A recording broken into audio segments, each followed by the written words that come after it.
Primero, hola everybody. This week we have la doctora Bárbara Abadías Rexach with us to talk about Latinidad, culture vultures, and a recent example of Latina cosplay. Bárbara, gracias. Thank you so much.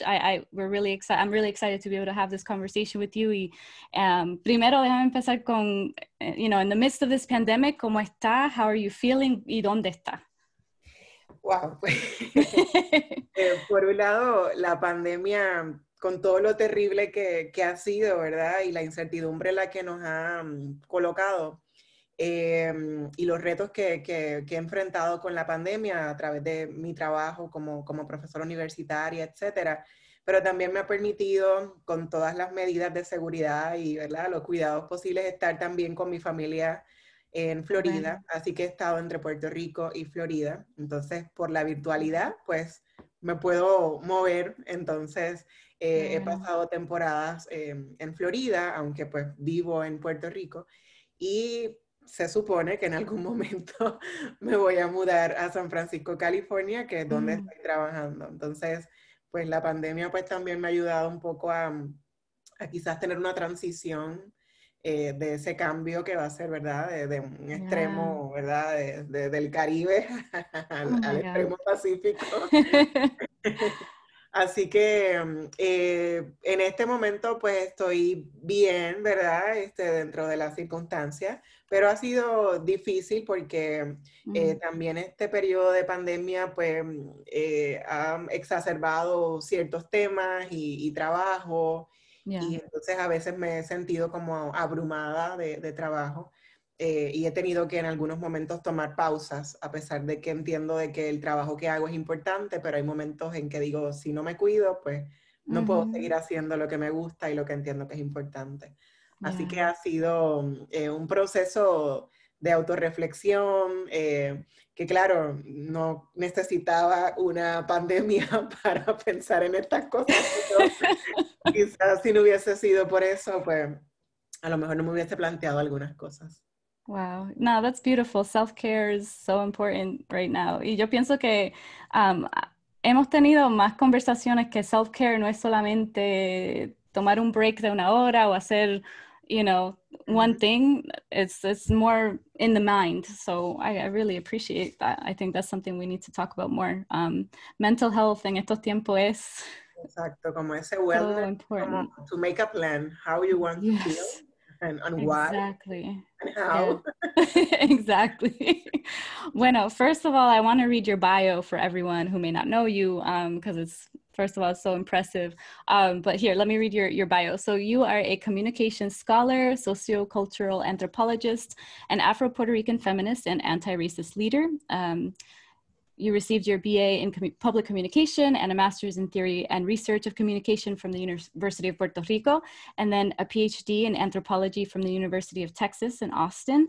You are Assistant Professor, I see here, at Afro-Latinidades at the Latino Studies Department in San Francisco State University. And your academic work explores the racialization from different cultural productions in Puerto Rico and its diasporas and within the Latinx community.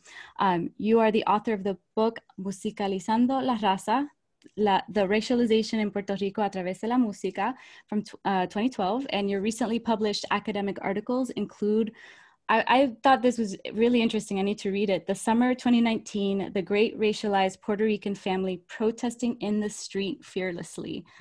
That sounds amazing. And some other articles, Centro en Periferia, hopefully I didn't say that incorrectly, Las Identidades en el Nuevo Movimiento de la Bomba Puertorriqueña from 2019, and then the New Puerto Rican Bomba Movement from 2016. You are one of Colectivo ILE's community organizers and a member of the Black Latinas No Collective. You produce and moderate a radio program, Negras a Cadena Radio Universidad de Puerto Rico, and you're also a collaborator of the Spanish digital platform Afrofemeninas and the Puerto Rican feminist and solidarity journalist project called Todas, which I love too. So I love all of this. I wish we could go into all of these different things, but is there anything else that you want to add about sort of what you do, your work? Yo creo que ahí hay un poco de un resumen, ¿verdad? De lo que hago y de lo que me ocupa mucho tiempo, Yeah. pero que lo hago con con gusto, porque yo siento que el hecho de yo reconocerme como una mujer afropuertorriqueña y ser interpelada como una mujer negra puede ser un arma de doble filo. O tratas de negociar y de ver cómo encajas en algunos espacios, o te conviertes en una lideresa antirracista y luchas y visibilizas y te conviertes en una... o sea, tu compromiso es uno político para visibilizar las luchas, ¿no? Entonces, esas vulnerabilidades y mis subjetividades se han convertido en un arma, ¿verdad?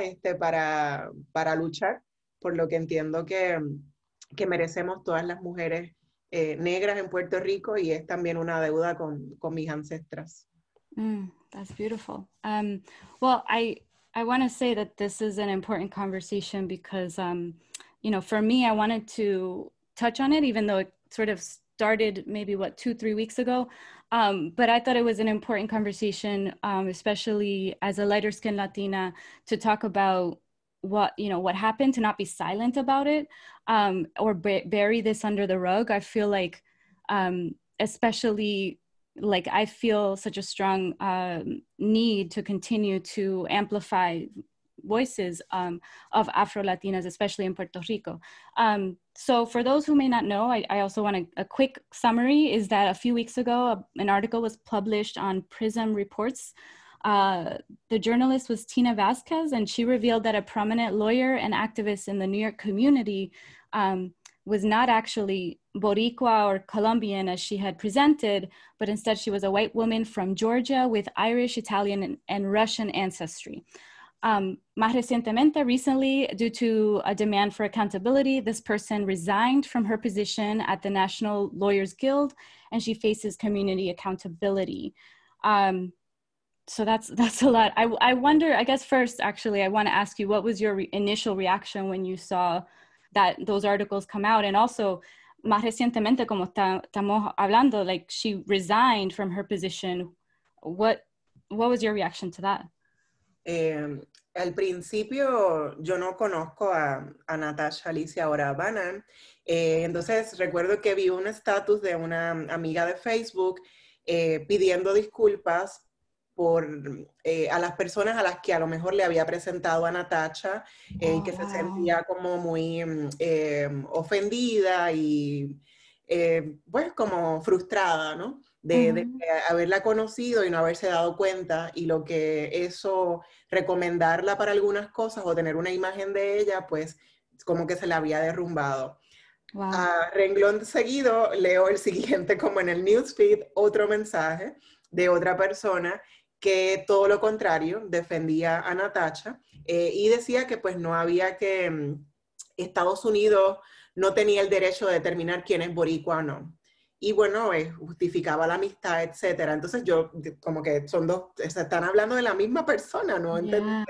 Y ahí entonces continué averiguando y pues ahí pues me entero de lo que había ocurrido. Entonces fue como otra vez, ¿no? Porque tuvimos en el 2015 el caso de Rachel Dolezal, tuvimos en el 2000, al principio del año pasado, 2020, cuando fallece el escritor que se hacía pasar por afrocubano, Carrillo, H. Carrillo, que luego pues no es afrocubano, su apellido es Carroll y es Herman y no es H, y es el autor de Losing My Spanish, es un libro que también pues importante. Luego entonces tenemos el caso de Jessica Crock, y el caso de Jessica Crock me toca muy de cerca porque sin imaginármelo, me habían comisionado para escribir un artículo para Essence Magazine en el verano, y ahí justamente yo tuve una crisis de salud y no pude entregar a tiempo,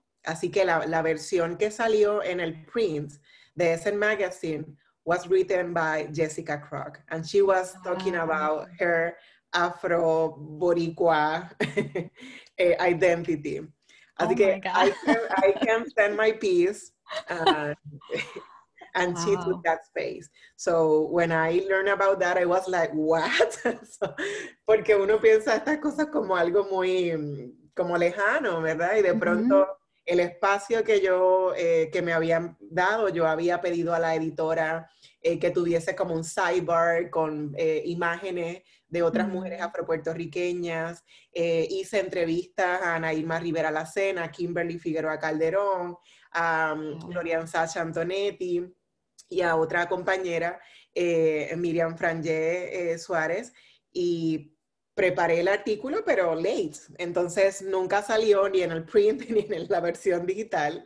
Y aunque la versión digital de Jessica Crock fue removida, en el print queda eso. O sea, si uno busca Essence Magazine de octubre, quien está hablando de afro-puertorriqueñidad es Jessica Crock, que pues en un ensayo que ella misma escribió, pues pide disculpas y dice yo no soy ni negra, ni luego pasó a decir que era afro-puertorriqueña. Se hacía llamar en las redes sociales la bombalera porque bailaba bomba y vestía con la ropa del estereotipo de lo que supuestamente es ser latina. Y entonces tenemos ahora el más reciente caso de Natacha, así que es como un golpe, otro golpe, ¿no? Como, como again, ¿no? Entonces la pregunta es como, ¿por qué estas cosas ocurren, no? ¿Cómo hay un sistema que permite que estas personas puedan pasar desapercibidas, ¿no? Si no es porque Tina hace ¿verdad? Un reportaje e indaga, pues no lo hubiésemos sabido, ¿no? Entonces, no se trata de si te quieres llamar latina o no, si te quieres llamar negra o no, pero reconocer a quienes estás dejando afuera, ¿no? Estás ocupando el espacio de quién por utilizar esa identidad, ¿no? Entonces hay que tener un ejercicio reflexivo de, ok, yo me autoidentifico de tal o cual manera o me identifico con tales prácticas culturales, pero también es importante saber que muchas de esas prácticas culturales son criminalizadas y demonizadas si están vinculadas particularmente con negritud, ¿no? Entonces es muy fácil ser una persona más clarita y pues yo puedo estar aquí, yo puedo hacer esto, pero a la persona oscura es posible que se le haga mucho más difícil, ¿no? Entonces de eso es que se trata, no es necesariamente de quién decide quién es ser boricua o quién decide quién es ser latino o no, sino reconocer que en ese proceso de autoidentificación debe haber un ejercicio de reflexión de qué pasa con esas identidades que yo estoy asumiendo. Pueden ser identidades que desde tu cuerpo se puedan celebrar, pero en otros casos pueden convertirse en amenazas, y lo digo entre comillas, para el Estado que criminaliza, que asesina a personas que son people of color, que es la persona negra, etc. Entonces son violencias y son formas de racistas, ¿no? De comportarse. It's interesting porque cuando estábamos viendo, ¿verdad? Pero, y todo el mundo, ¿verdad? Como tú dices, todo el mundo como que everyone's processing what just happened. And a lot of the first conversations era como tú dices, a question of identity and like, why did people focus so much on who decides identity? That's not the real question.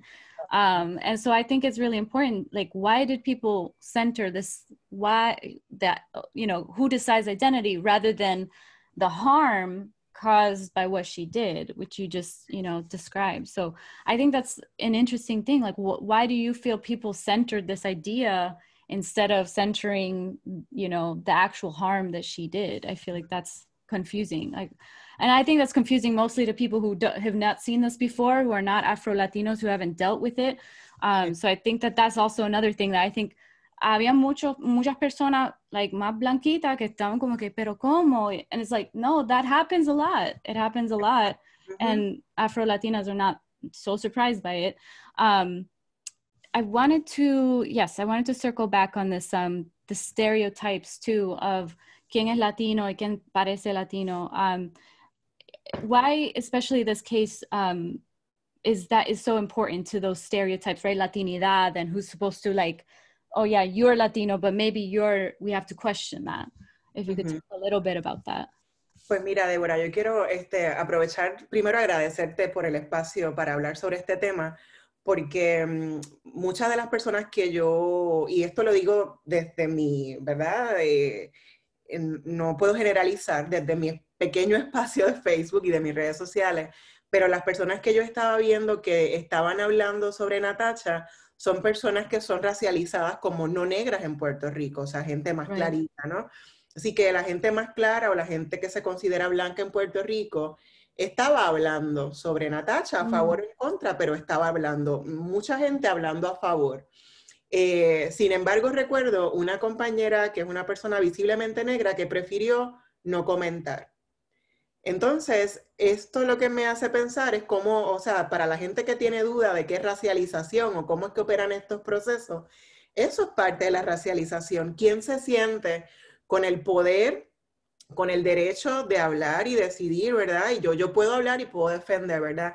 Y esto no se trata de amistad o no, se trata de tener una visión crítica. Yo creo que se ayuda más a Natasha diciéndole, Natasha, te equivocaste, a lo mejor no te diste cuenta. Esto es parte también de un proceso, o sea, vivimos en un Puerto Rico y un Estados Unidos donde es un sistema estructural y sistemático de racismo. O sea, no es necesariamente que nadie nace racista, ni no necesariamente lo hacen a propósito, pero una abogada que trabaja con derechos humanos y con jóvenes puertorriqueños y otras comunidades, pues uno pensaría que pues debe tener como una accountability y reconocer, ¿verdad? Qué estoy haciendo, dónde estoy y en esta posición en la que estoy, ¿por qué hay otra gente que no está?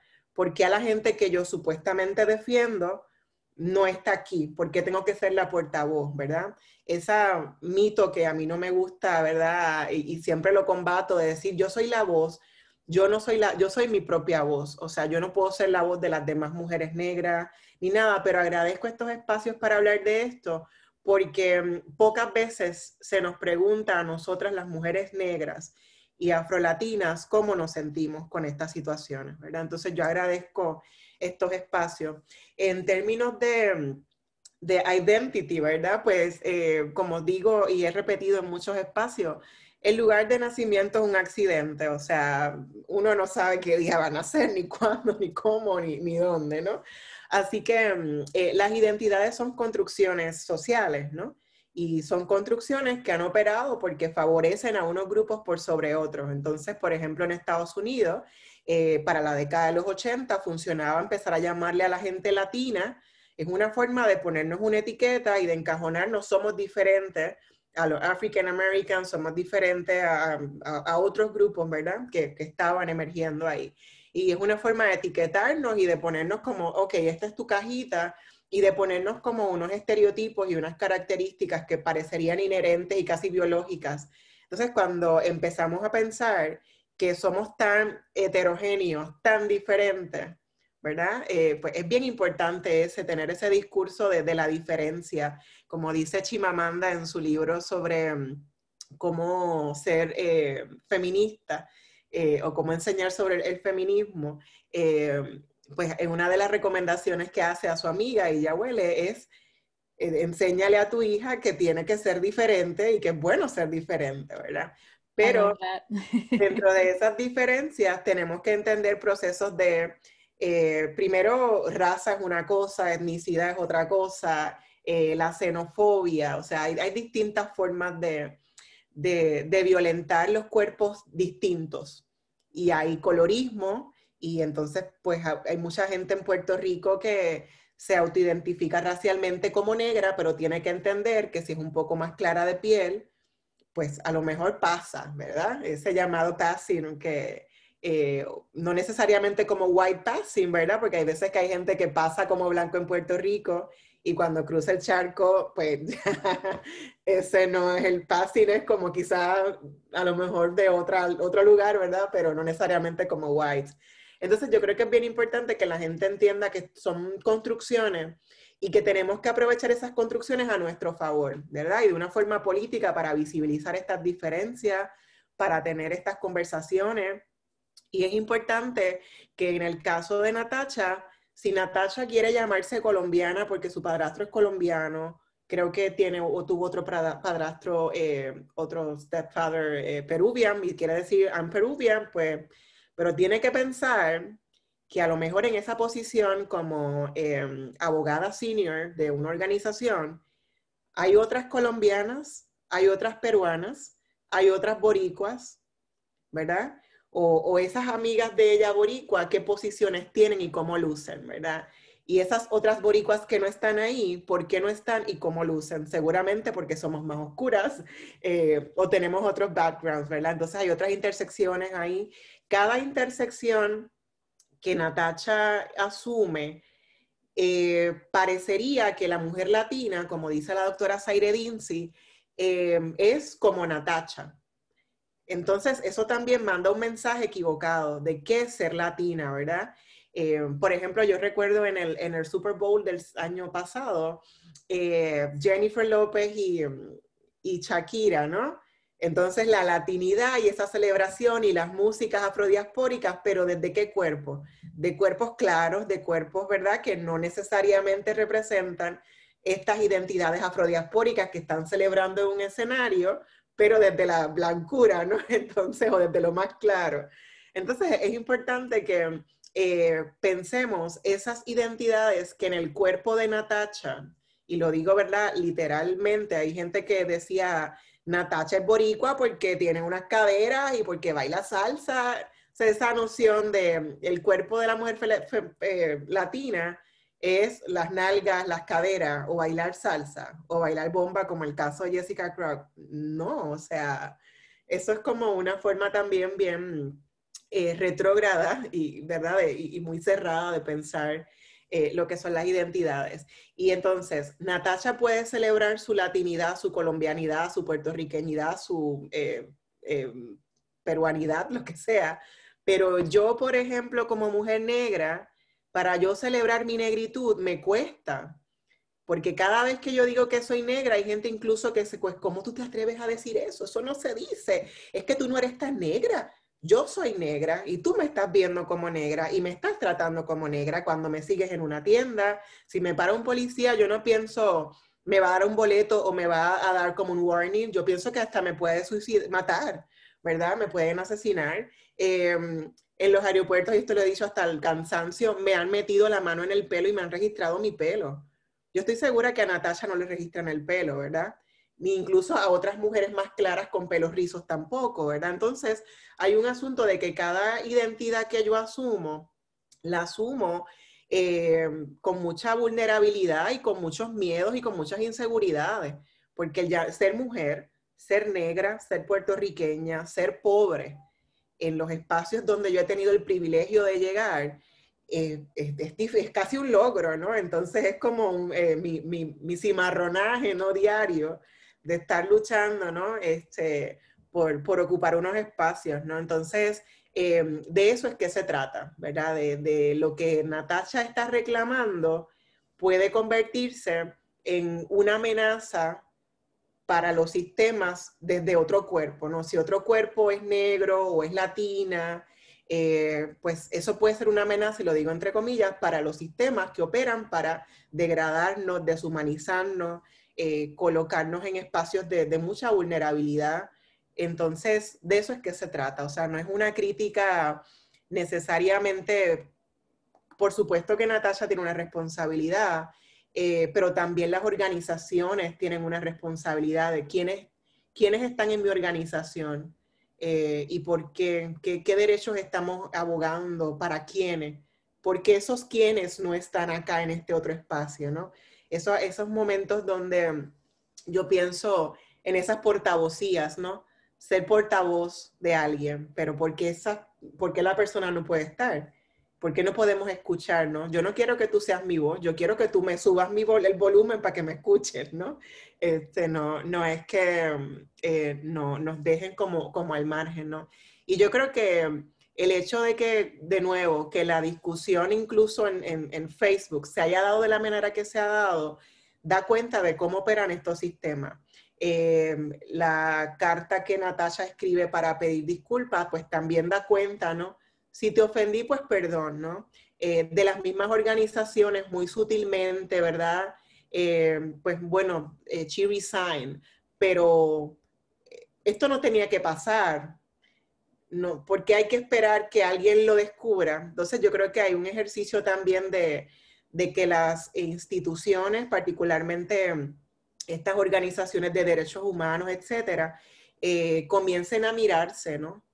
Estamos defendiendo a unas personas, estamos obteniendo grants y dinero, ¿verdad? Y recursos que a lo mejor otras organizaciones que trabajan directamente con estas comunidades, las llamadas organizaciones de base comunitaria, se nos hace bien difícil pedir dinero para poder sacar adelante nuestros proyectos cuando hay estas organizaciones que tienen millones de dólares, pero quienes les representan, ¿verdad? Cuando tú miras las páginas web y tú miras la... Always, yeah. Entonces hay que mirar esas diferencias, ¿no? Siempre. Y cuestionar, ¿no? O sea, de nuevo, esto es un sistema, ¿por qué esto está pasando? ¿Qué tenemos que hacer para empezar a cambiar ese sistema, ¿no? Tú dijiste algo, you said something that I think is really important porque there's a distinction in Puerto Rico que probablemente there are some people that don't understand this. Tú dijiste que cuando en Puerto Rico no, la gente como que no, no se identifican, they don't identify as Black. While here, perhaps there's a distinction. So can you speak about that a little bit? Because I've had conversations with people, and I did do a podcast with around that, but I think it's important to bring this subject up again around race in Puerto Rico and how people identify too. It's really important to understanding this situation. In Puerto Rico, we don't talk about race. Just maybe once a year, el 22 de marzo, el día de la llamada abolición de la esclavitud. Incluso después del asesinato de George Floyd, que nos estaban llamando constantemente, y o sea, mi agenda era como 3, 4 intervenciones diarias en radio, en prensa escrita, en televisión, live, en Facebook, o sea, era como... Y a veces incluso 10 minutos, 5 minutos, y en Puerto Rico existe racismo. O sea, todavía estamos en ese nivel, ¿no? Entonces, pues no hablamos de esto, a pesar de que hay organizaciones antirracistas por años, ¿no? Esta lucha es una lucha histórica, pero se nos hace bien difícil porque hay una negación de la existencia del racismo en Puerto Rico, del racismo antinegro. Entonces uno habla de racismo, no, pero es que las mujeres también son víctimas de violencia, no, pero es que los dominicanos también, no, pero entonces todas esas violencias existen, pero también existe de la que yo te estoy hablando, ¿no? Entonces como que la tendencia a, no, de eso no se habla, somos una mezcla, ¿cómo te atreves a decir que somos racistas? Porque, ¿y tu abuela dónde está? Y yo tuve un novio negro, y en mi familia mis amigos son negros. Ese tipo de discurso para pues cancelar, ¿no?, la experiencia de violencia que vive o sobreviven muchas personas negras en Puerto Rico. Entonces, si no reconocemos la existencia del racismo, pues esa palabra raza, incluso desde la academia, hay gente que la cancela. No podemos estar hablando de raza, eso está pasé, etcétera.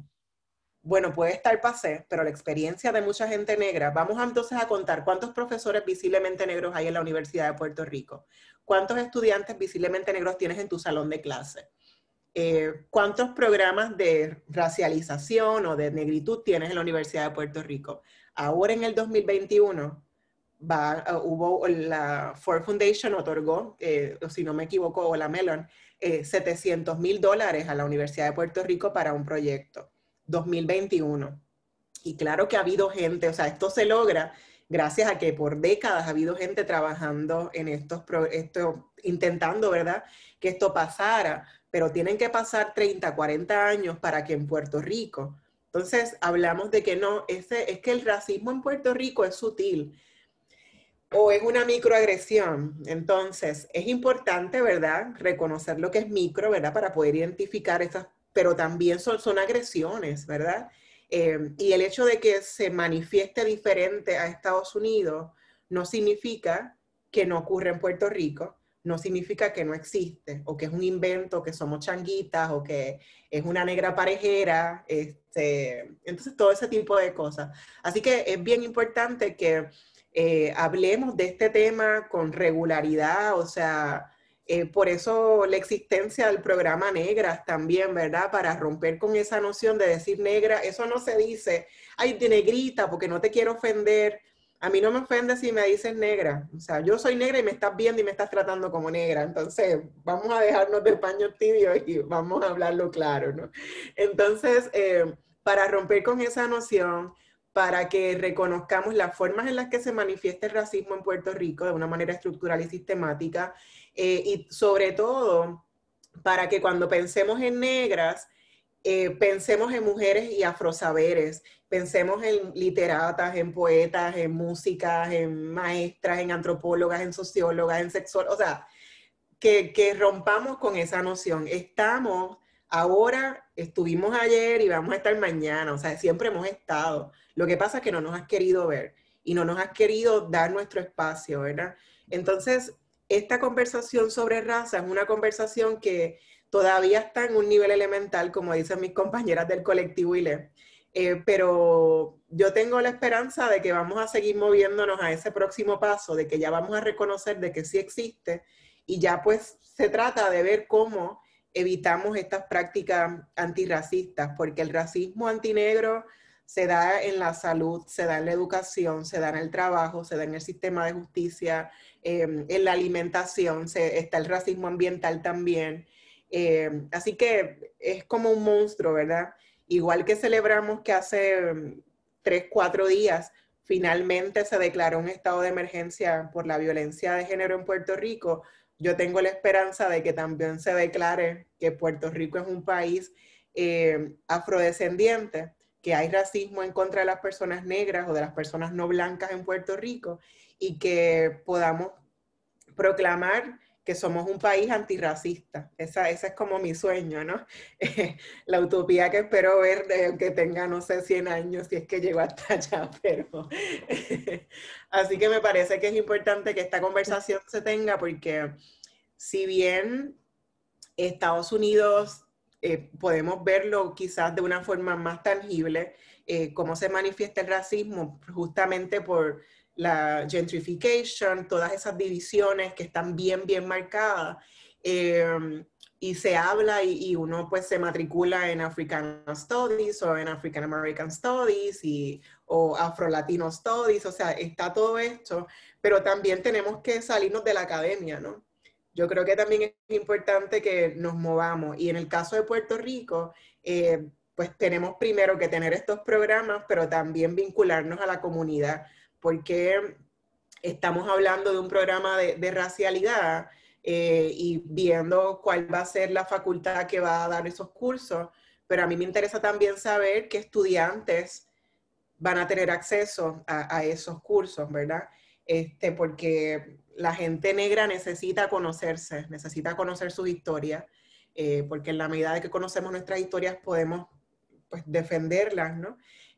Porque hay gente un poco más clara que pues no necesariamente tiene estas experiencias y no es que no necesite tener este conocimiento, pero que nos sirva también de arma de defensa, ¿no? Para seguir sobreviviendo.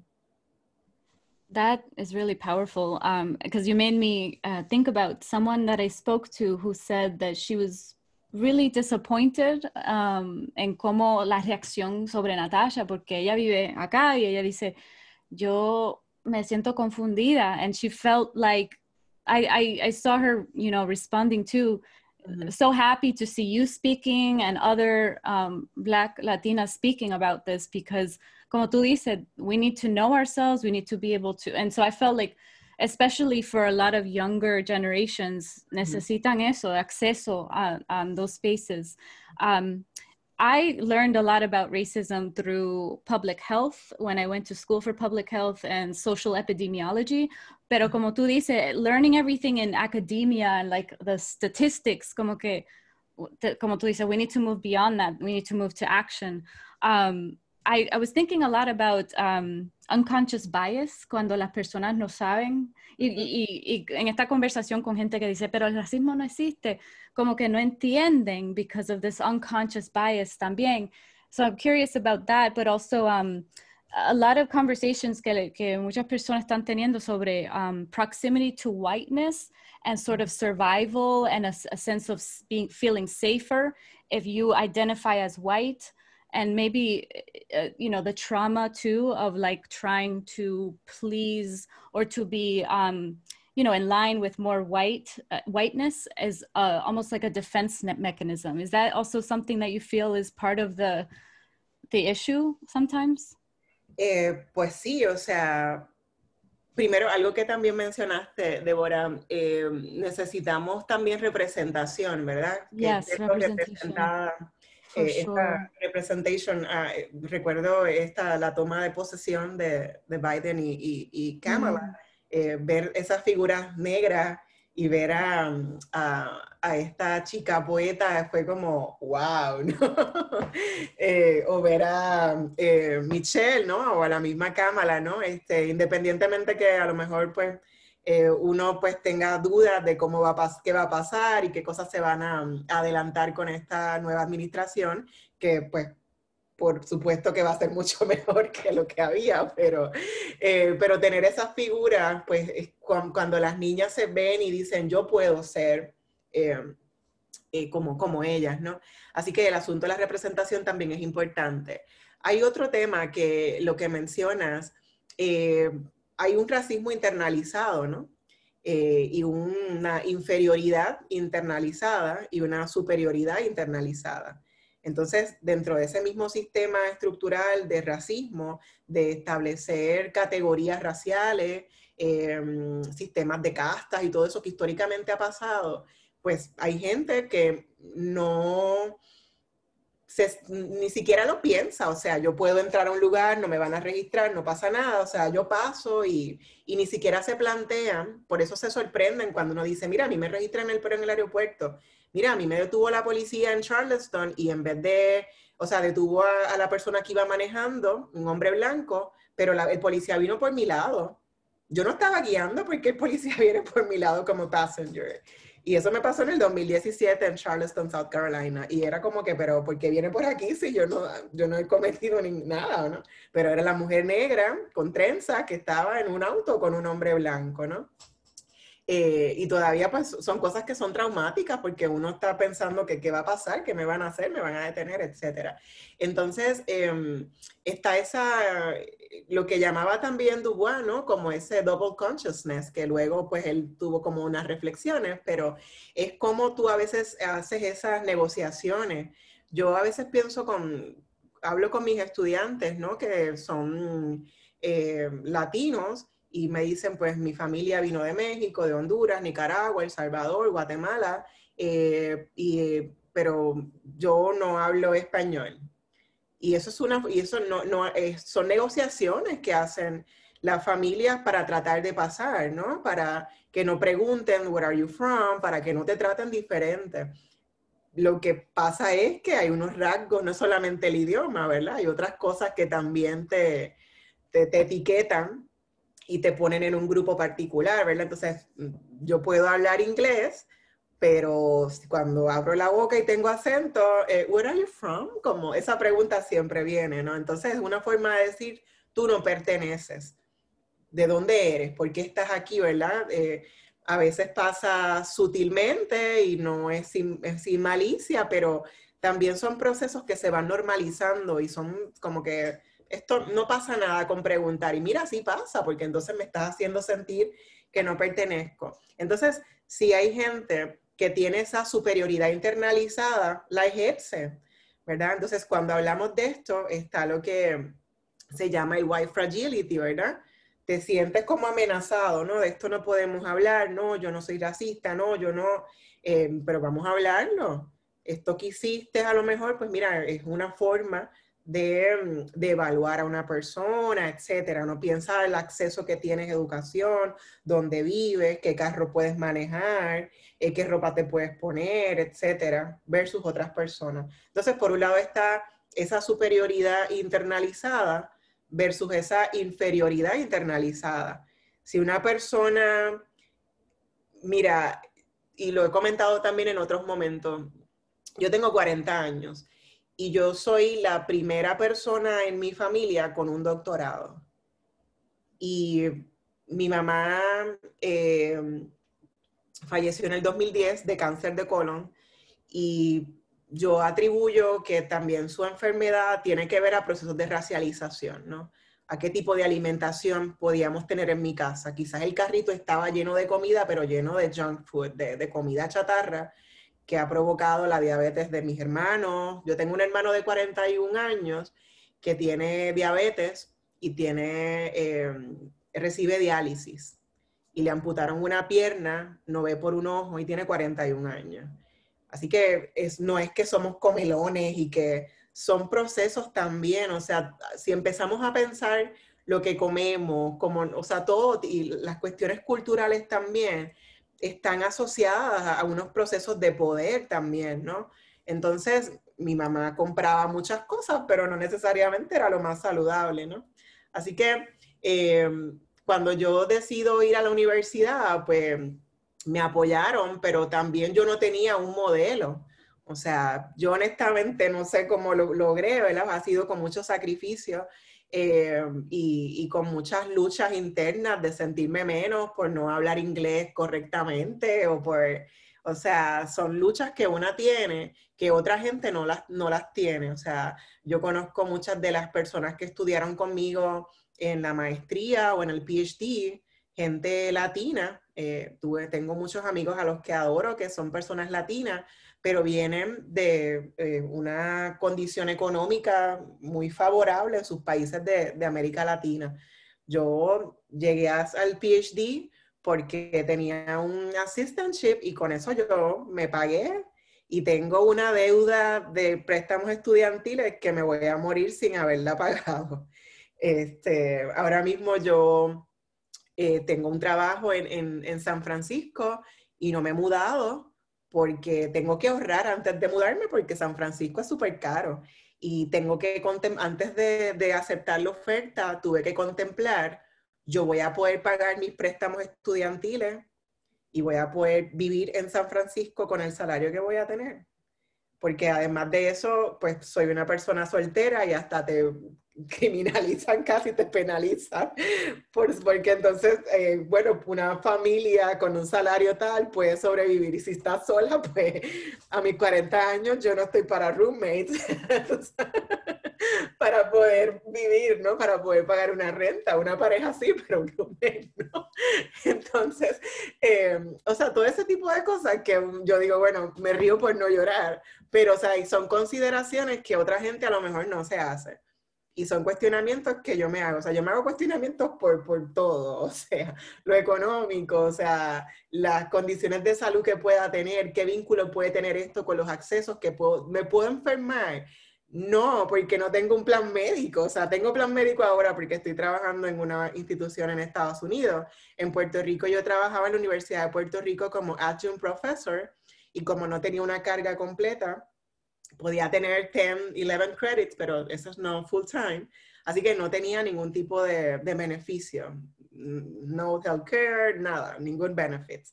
Entonces, pues todo eso uno se lo cuestiona, ¿no? Entonces, esas son las cosas que hay gente que no entiende. Y cuando hablamos de racialización y de quién está ocupando qué espacios y cómo, de eso es que estamos hablando. O sea, yo tengo una preparación académica, pero me tengo que cuestionar dónde puedo estar o no, o si puedo solicitar, porque de pronto puede haber otras personas con otras características fenotípicas o que han tenido acceso a educación bilingüe, etcétera, que yo no tengo, y pues yo solicito y no se lo cuestionan, yo me lo cuestiono. ¿Podré llegar? ¿Pensarán en mí como una buena candidata? Y todo eso pues es parte, ¿no? de todo este sistema, ¿no? Por eso es que el asunto de Natacha es importante hablarlo y digo Natacha porque es ella, porque sé que puede haber muchas otras personas que estén haciendo lo mismo, ¿no? Entonces, estas cosas hay que pensarlas. Sí, it's good that you brought up not just the systemic racism, but also like the ways that it affects your health, it affects employment, it affects where you can live, and all of these decisions.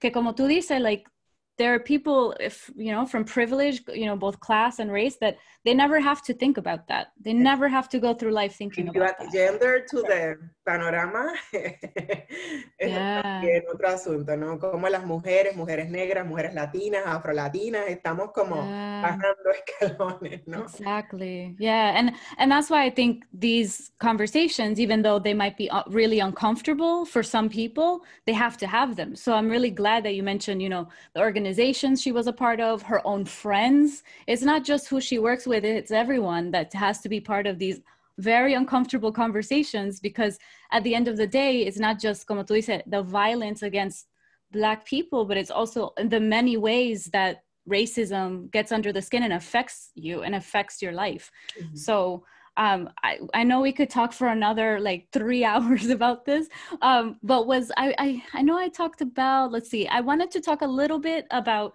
maybe a minute on being an ally, because, you know, for me, I had to learn, like, what is an ally? It's not something that I say I'm not racist and that's it. It's a lifelong thing, right? And I try to also you know, find Black activists and donate and repost their work and try to find articles that I have to do the work. And I think that I want to say that to anyone listening. You have to do the work. You have to be part of this. It's not just go to, I mean, I think it's important to go to a protest or to find ways to support, but it's not just one thing and one action. And dismantling the biases. I wanted to ask you just briefly, is there anything else that I'm missing or anything else that people should think about when they're thinking about how can I be an ally? How can I, you know, first of all, listen, you know, shut up and listen, but what can we do? Sí, yo creo que ser un aliado es súper importante, que tengamos aliados en todas nuestras luchas, pero ser aliado, como bien dices, Débora, no es algo de un solo día o de decir soy aliada y pues doné dinero, o fui a la manifestación o me puse la camiseta, etcétera, ¿no? Tiene que ser como un estilo de vida. O sea, tú tienes que creerte en lo que estás haciendo y tienes que saber, como dices, cuándo callarte la boca, cuándo escuchar, cuándo ceder, te echas para atrás y le dejas ese espacio a otra persona o le invitas, mira, tú puedes hablar de esto porque es tu experiencia, yo quiero aprender. O sea, ser aliado debe ser también la persona que escucha, o sea, tener oídos y escuchar atentamente, y también, más allá de que sea como un estilo de vida, como dice Angela Davis, no se trata de decir yo no soy racista, yo soy antirracista. Y para ser antirracista, como decimos en el colectivo, tenemos que ponernos esas gafas antirracistas, esos anti-racist lens, para mirar en cada cosa, ¿no? Si voy a una conferencia, ¿cuánta gente negra o latina o BIPOC hay ahí, verdad? ¿Cuántas people of color or indigenous people are there? Yo recuerdo que en LASA, Latin American Studies Association, 2015 or 17, I don't remember exactly, was in Peru. And I remember that in the entrance, they stop indigenous people. They don't allow them to enter the conference. And we were talking about Latin American studies, and we were in Peru. In Puerto Rico as well, they celebrate the conference in the Caribe Hilton. All this academic conference allows certain people, certain persons. Entonces yo pienso que también hay un asunto que tenemos que trabajar en la academia, ¿no? La academia sigue siendo un espacio muy elitista, un espacio muy exclusivo. Entonces nos estamos convirtiendo en antropófagos, nos estamos comiendo a la gente, y trabajo con gente exótica, o mientras más lejos, pues wow, más fascinante es el trabajo. Pero empecemos a mirarnos nuestros propios espacios, ¿no? Ahí hay mucho también de donde tenemos que aprender antes de empezar a mirar los lugares más lejanos y los más supuestamente exóticos. Entonces yo creo que es importante que hablemos de estos temas en nuestras organizaciones, que nos replanteemos las maneras en las que estamos siendo aliados o aliadas, las formas en las que estamos siendo líderes y lideresas. También en el caso de Puerto Rico, la lucha antirracista ha tenido unas dificultades y hemos identificado también que hay mucho machismo. Entonces también tenemos que romper, no se vale con ser antirracista y ser sexista, ¿verdad? Entonces todos esos ismos tenemos que arrancarlos de raíz, y yo creo que nada, que he hablado un montón. Yo espero que las personas puedan entender el Spanglish, que esto es también una forma también de de entender los procesos de colonialismo y de resistencia, ¿verdad? Entonces esto es parte también de la racialización, ¿verdad? Cómo opera, cómo me siento más cómoda hablando, ¿no? Etcétera, no sé, todo es un proceso complejo. Pero yo pienso que de nuevo te agradezco por traer a colación este tema en este espacio, y también quería mencionar que yo valoro mucho y agradezco las conversaciones que se están dando en la diáspora y que se dan en la diáspora de la gente latina, la gente boricua, de cómo se sienten a veces, que se les cuestiona su puertorriqueñidad por no haber nacido en la isla, como dicen, ¿no? En el archipiélago, o por no hablar español, etcétera, ¿no? Entonces yo creo que esas conversaciones también sería bueno que tentamos esos puentes con, ¿verdad? Que Puerto Rico no sea el lugar donde vive la familia y vas a visitarlo a la playa, etcétera. Que también tengamos esas conversaciones entre la diáspora boricua con la gente del archipiélago, ¿no? Ese espacio insular tan colonizado. Es importante que tengamos estas conversaciones, ¿no? Back and forth, y que pensemos en esto, porque también fuera de Puerto Rico sobrevivimos experiencias de opresión también.